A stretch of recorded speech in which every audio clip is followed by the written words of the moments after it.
Hello and welcome to Season 13, Episode 13, unlucky for some, of the Ubuntu podcast. It's Tuesday the 16th of June, and in this show we're going to be talking about some community news and events and some news headlines. Joining me this week is Martin, my very good friend. Hello, my best friend. How are you? I'm pretty good, thank you. How about you? Yeah, a bit bored of lockdown, but other than that, tickety-boo, as one of our friends says. And as that friend isn't with us this week, my second best friend, Stuart Langridge, is joining us. Hello. It's nice to be your second best friend. Always nice to be in the frame, at least. You made the top three. That's pretty good. Podium position. So, Stuart, what have you been up to recently? Well, other than work, I have discovered a YouTube channel called Cracking the Cryptic, which it's about Sudoku, which, everyone's kind of aware of the basic concept, right? 9x9 grid and you fill the numbers in. But I had no idea there are a million different varieties of it. And the couple of chaps who do this channel, two English guys, both of whom have competed in World Sudoku Championships, something else I had no idea existed.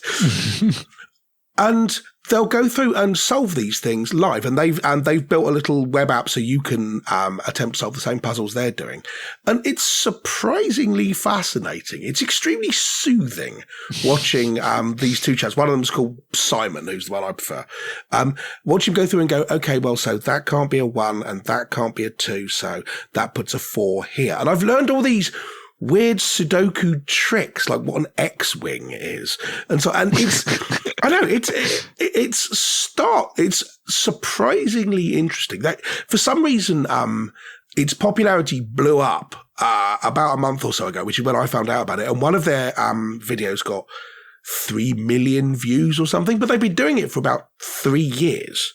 Wow! And there's a new video every day. During lockdown, as far as I can tell. Each one's sort of half an hour long, and they do one each.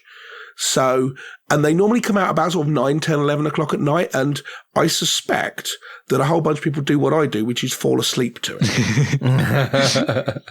So I'm going to have to push this in the direction of my in-laws, because a few years ago, they were absolutely mad about Sudoku, and that's how I found out there are different varieties of the Sudoku puzzle.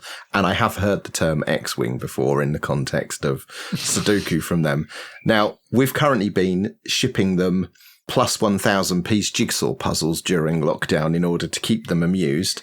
But maybe reinvigorating their interest in Sudoku could be the next thing.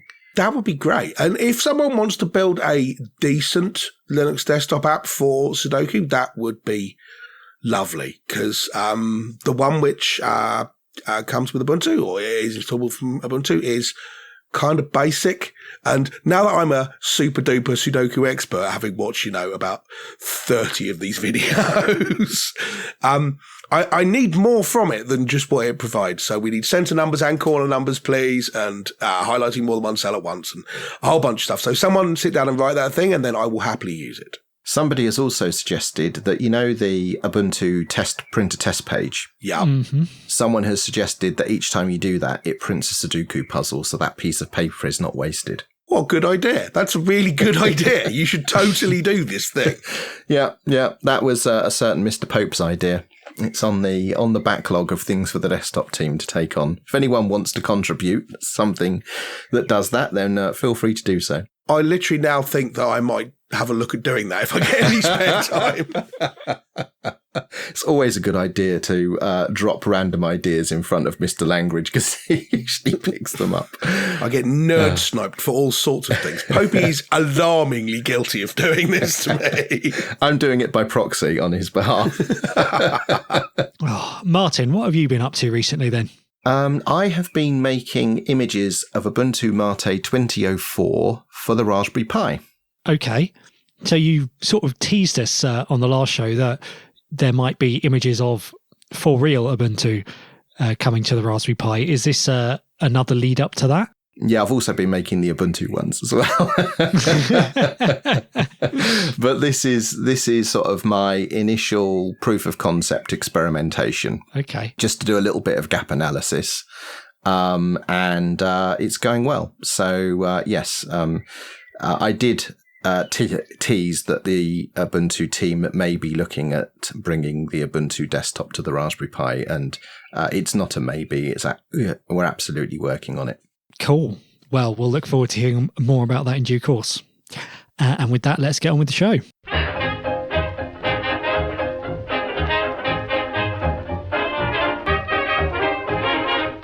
And now it's time for the community news and events. And first up in the community news this week, Pine64 have announced the PineTab. So this is a tablet from the makers of the PinePhone and the PineBook Pro range of devices. It's a 10-inch tablet with a detachable keyboard running Ubuntu Touch. They have really done well to sort of cover all of the device categories off, right? You've now got a tablet, they've got the phone, they've got PineTime smartwatches, and they've got the PineBook laptops. I mean, are they the new Apple? They're the new open source Apple. All the things.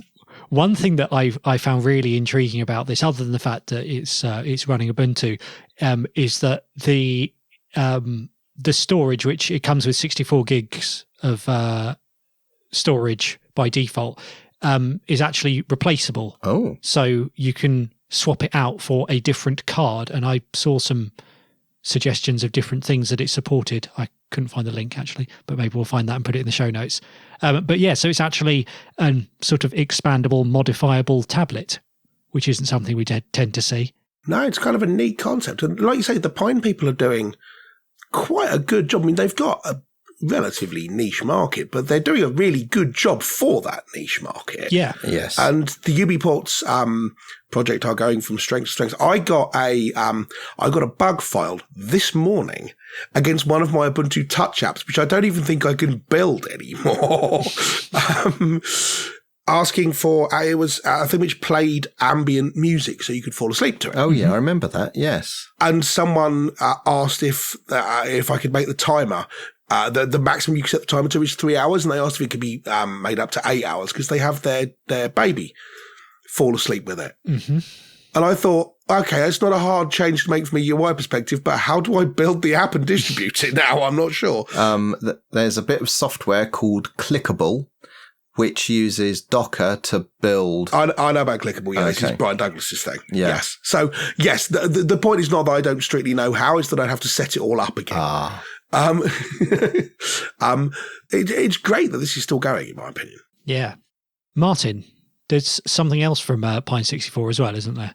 Yes, we were just talking about all of their devices, and they're launching a new community edition of the PinePhone, which comes pre-installed with post-market OS. Yeah, so this is something which we've mentioned really briefly on the show before, but it's a Linux distribution based on Alpine, which I think their idea is for it to be super minimalist, and then you can plonk stuff on top of it very easily. What is this running? I mean, Alpine is obviously like the Linuxy bit underneath, but what's the UI? They've gone with, I'm going to pronounce it Phosh, but this is the GNOME shell-based UI developed by Purism for the Librem 5 phone. So this is going to be an interesting one to compare to how it runs on the Librem 5 compared to on the PinePhone. You could do an interesting side-by-side comparison there, I imagine. Yeah, it is pronounced Phosh, as in phone shell. I have this on good authority from Heather Ellsworth, who now works at Canonical and was previously product manager at Purism. Right, good. My other attempt was going to be Posh, but that didn't feel right. So that's the second community distribution, for want of a better term, that they've got on the phone now, because they had Ubuntu Touch, right? And now this. And yes. I imagine that KDE Plasma can't be far behind, because there was a number of them sort of collaborating together and sharing some common components. Yeah, so they're sort of doing limited runs at a sort of cost price aimed at the developers of these various communities. So yeah, that seems like a reasonable next step for them to take. Yeah, that's great. Stuart, what's been going on at Canonical?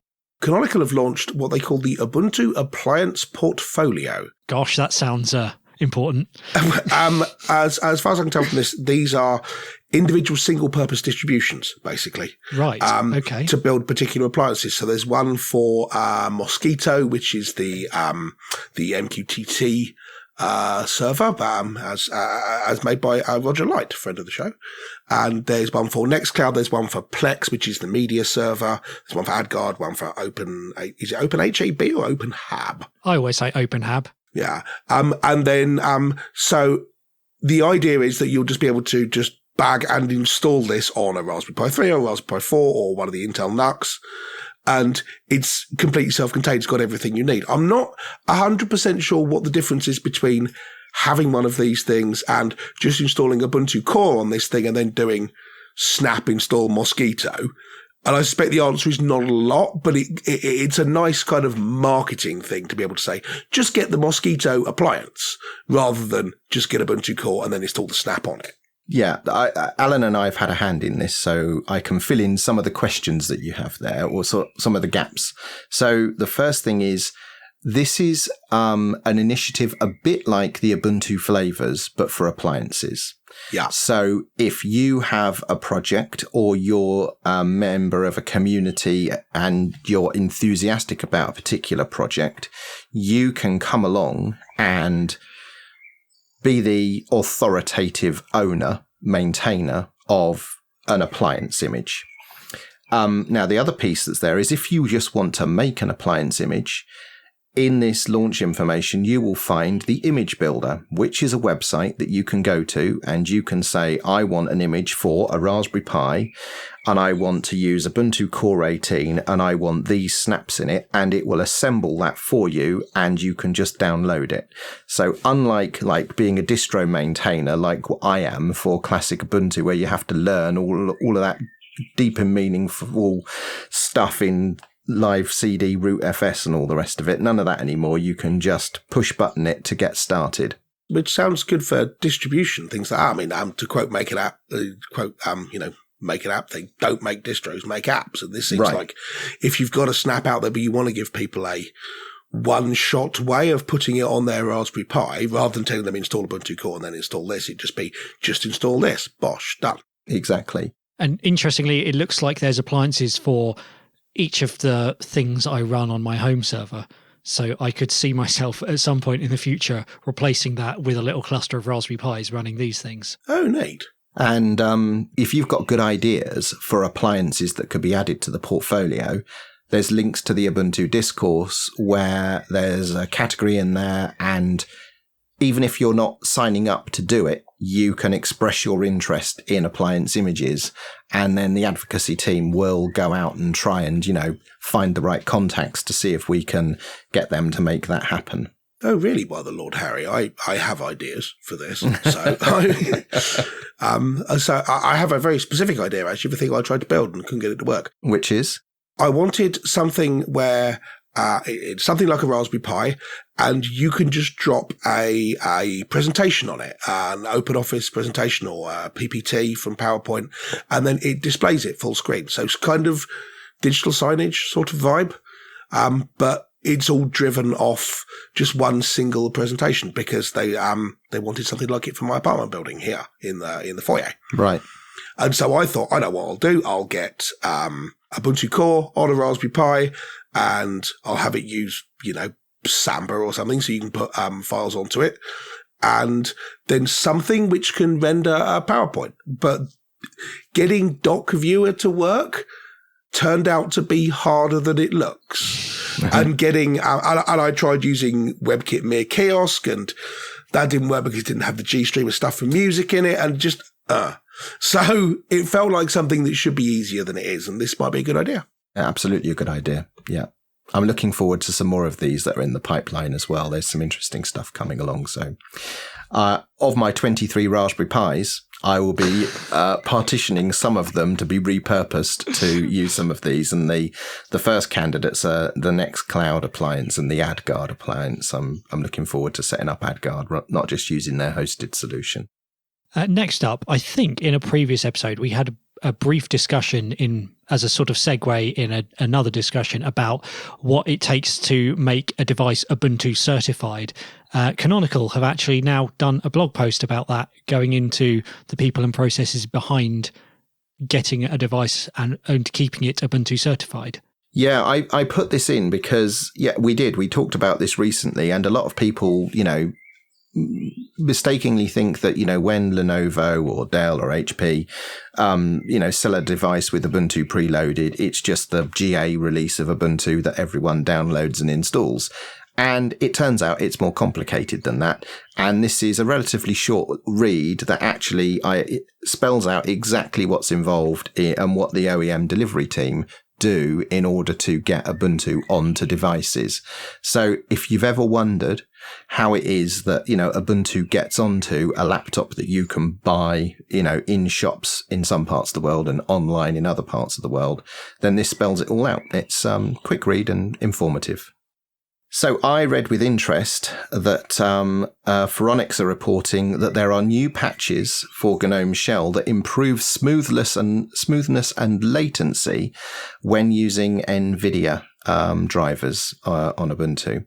And this comes by way of Daniel Van Vogt from the Ubuntu desktop team, who's been working with Upstream for a couple of years now, I think, on and off, chipping away at the performance optimizations in GNOME Shell.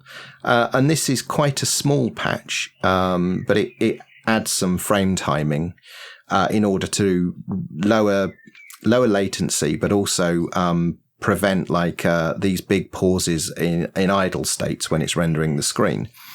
And although it's accurately reported by Phoronix that this is useful for people with NVIDIA GPUs, it's also of equal benefit to people who are running on VMs and also the Raspberry Pi.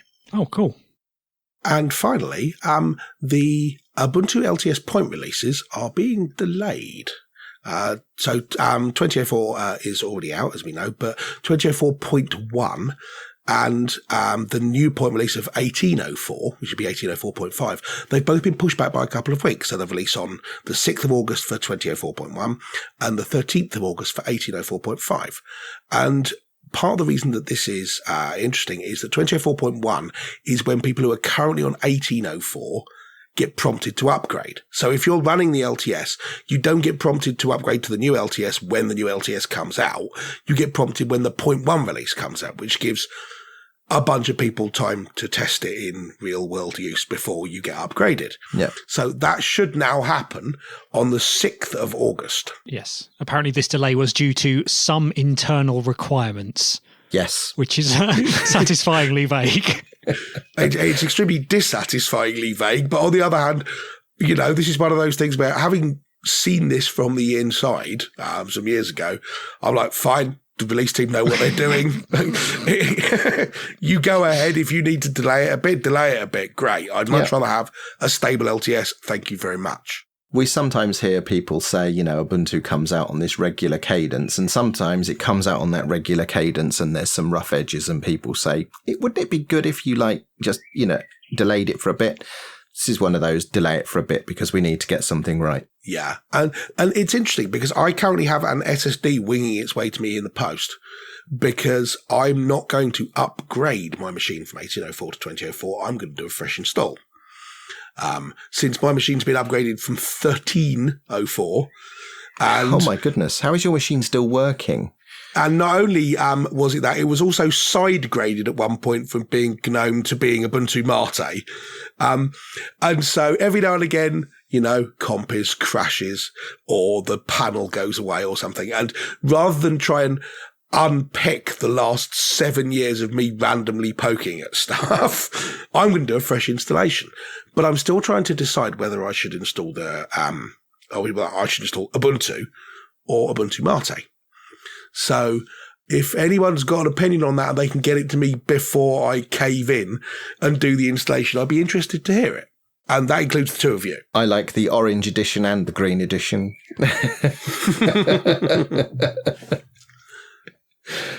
So answers on a postcard, please, listeners. Maybe we'll do a Twitter poll. And finally, we actually have an event this week. It's the GNOME Community Challenge. And they say our goal is to encourage individuals or teams to submit stimulating ideas that will connect the next generation of coders to the FOSS community and keep them involved for years to come.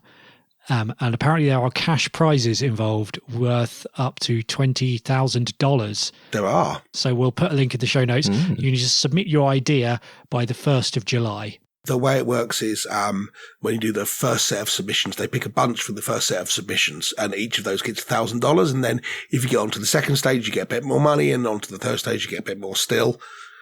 And they're not looking for complete ideas in stage one. Stage one is like a proposal almost. So this is what I want to build. And it's interesting, and I am seriously debating putting a thing in. So we'll see how that works out. Great. And that's all the community news and events.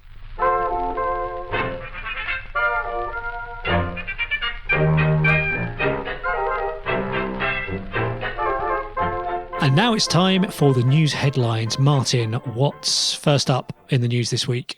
Norway's contact tracing app has been suspended. So this is an app that tracks and logs a user's location and contacts from GPS and Bluetooth. And records of that are uploaded to a central server for processing and identifying potential contacts.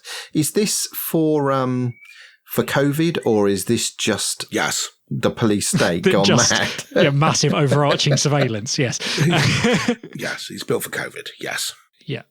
So they followed the centralized model of having a central database where all of the users' contacts get, like where they come into proximity with someone else, gets sent, and it's also logging their GPS location. So it's similar to what the app being built for the UK is doing, although the UK one doesn't use GPS as well. But the Norwegian Data Protection Authority had a look at this and the data that was being stored and the reasons it was being stored, and has deemed this to be a disproportionate intrusion into users' privacy. So they've had to stop using it. This is so frustrating.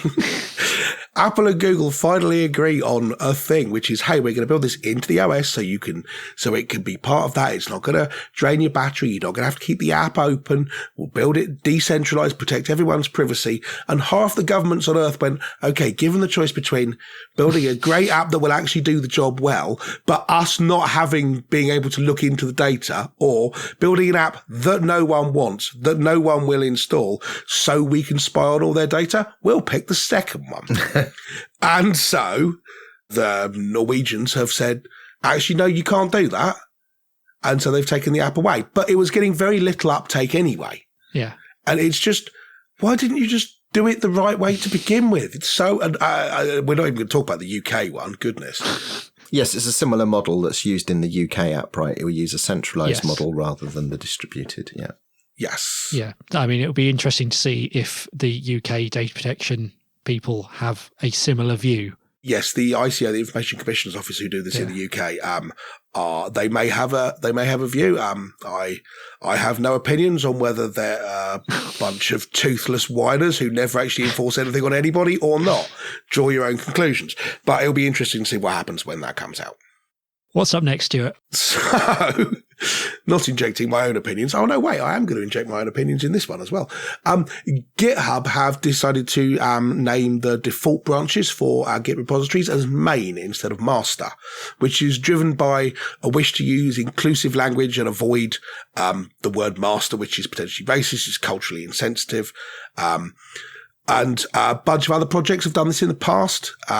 So Django stopped using master and slave some years ago. GitHub also targeting references to blacklists and whitelists. And changing them in favor of block lists and allow lists. There's a whole bunch of other projects taking similar steps. Git got that way because they copied the master naming from Bitbucket. No, not Bitbucket. Bitkeeper, thank you. Yeah. Yes, not Bitbucket. Sorry, Atlassian, I didn't mean that. Bitkeeper. And Bitkeeper did have references to master and slave, but Git doesn't. It's just got master, but that's where they got the name from. Interestingly, the person who built that name into Git originally chose the names master and origin, wrote on Twitter that he He's regretted it a whole bunch of times over the intervening years, and he wishes he called them main and upstream from the beginning. And so now this is potentially a chance to change that. I would like to see Origin change to upstream. I always have to pause and think to myself, Origin, and decipher it every single time I make a conscious effort to actually think about what that means. And indeed, the name master for the default branch is sort of one of those things among all of the other things that you have to learn when you're learning Git. You have to learn, master's just what they call the default branch. There's no actual reason for it to be called master, because it's not even like everything else is a copy of it, because it's not really. No, because that's entirely the point of Git. And it would be nice if I were able to wave a magic wand and create a thing. I would like to create a thing which harnesses all the energy from people who spend more time complaining about this than they would do just fixing it, and turn that energy to some really useful use, like sending us to Mars or something. And next up, in a move which I'm sure Stuart will approve of, Google has added an experimental option to Chrome to hide the full URL from the address bar once the page is loaded. So it will now just show the domain instead and not the rest of the URL path. I'm not a fan of this. I'll be honest with you, neither am I. Is that just because we're old and grumpy? Yeah, I think it's a bit more complicated than that. Google have been trying to do this for a while. When PWAs first started to become a thing, there was a thing called standalone mode, where the idea was this was basically only for phones. And if you installed an app, if you bookmarked it to your home screen, and then it came up, it would come up without an address bar at all, which is fine. Yeah. Okay. But they also wanted the option of hiding away the URLs, so you just couldn't get at them at all. But URLs are at least a little bit important, and I personally don't like the idea of hiding them away as an implementation detail, because they are the bookmarks. They're a reference to where you are. It's like, yes, fine, you don't, if you're looking at a map, then what you do is you look for the town you're looking for, or the waypoint that you're looking for, or whatever. You're not using longitude and latitude to get there, but there's a way of getting at that information. And I'm a bit concerned about the idea of changing the basic policy so that URLs are a nerdy thing, as opposed to being like the title of a book. Mm-hmm. Well, I find it interesting that Google are pushing for this, because the URL is a very important part of SEO. So by hiding it, you're devaluing its, significance and importance from an SEO point of view. And people will stop caring about that. And then it just doesn't make any sense. It's only an important part of SEO if Google make it an important part of SEO. They can make up whatever rules they want for how they rank things. If they don't want URLs to be important, then they could make it so that, however they implement this, they could make it work in the favor of SEO. But that doesn't benefit anybody. Remember the old days with vignette URLs or CompuServe URLs, where what you got was, somesite.com/ and then just a bunch of random numbers or a UUID or something. Fine, it's a unique uniform resource locator, but it's not actually helpful. Part of the goal of having decent URLs is you get some indication of what the page is about without necessarily having to follow a link. You can hack bits off of the end to walk your way back up the tree. You can get some sense of the layout, the sitemap of a site, and generalize from that. So, look, I'm in the politics category of this site or whatever, which implies there is a politics category, and there are other categories. None of these are deal breakers, but I don't quite really get what the benefit of this is. No. And so I don't understand why pushing it is important. I mean, it seems like even if you thought this was an important thing to do, even if you think, URLs are just some nerdy thing like a file name and we hide those away from people as well, why is this number one on the priority list? Isn't it like number 191 on the priority list instead? And there's loads of other stuff you could do before this. Okay. And I think that's all the news.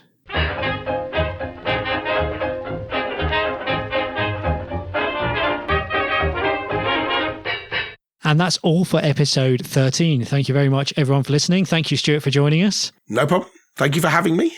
Are you going to come back next week? I think I can probably manage that, yes. Wonderful. Very good of you. Join us next week when we will be discussing a bumper amount of feedback which we've had. In the meantime, if you'd like to send us more feedback, you can go email show@ubuntupodcast.org. If you're looking for a VPS, you can get it from bitfolk.com. And we would like to thank Joe Ressington for producing our podcast. If you want to sound as good as we do, contact Joe via joeress.com.